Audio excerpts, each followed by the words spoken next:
The civil war in the Central African Republic has switched gears. The long-running conflict between rebels and government forces has been driven out of the main cities to the northwest of the country. Armed groups are increasingly resorting to guerrilla tactics, concealing life-threatening mines underground to slow the advance of pro-government forces. UN peacekeepers are on guard in the face of this new threat. Since August 2021, there have been 13 mine-related incidents. Out of these 13 incidents, there were 5 explosions, and out of the 5 explosions, there were 4 with casualties. 8 people died, including 2 women and a 5-year-old child, and 2 were injured. UN forces interview villagers to collect information on the possible positioning of mines. We haven't heard of any explosive devices, but if we do, we will notify MINUSCA.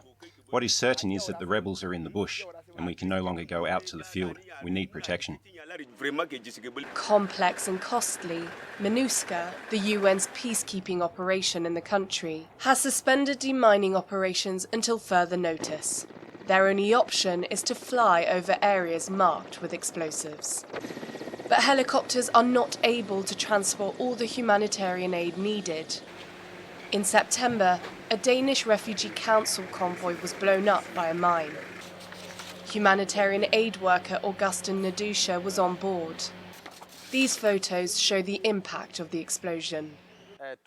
Suddenly, I heard an unusual sound. It was really striking. That's how I woke up. I just removed the seatbelt to free myself. I looked around.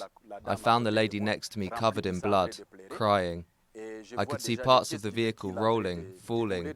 Then I pulled myself headfirst out of the vehicle so I could leave the vehicle first. As a result, entire districts are without humanitarian aid. Motorbike taxi drivers are among the only people to venture out on these dangerous roads.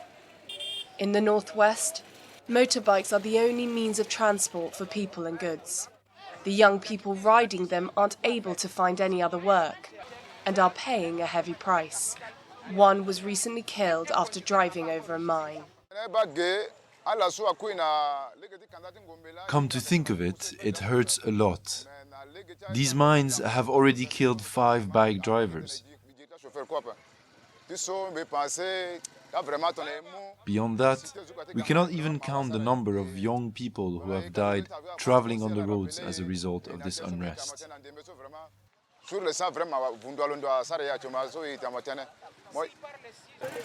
The entire northwest region faces shortages and famine.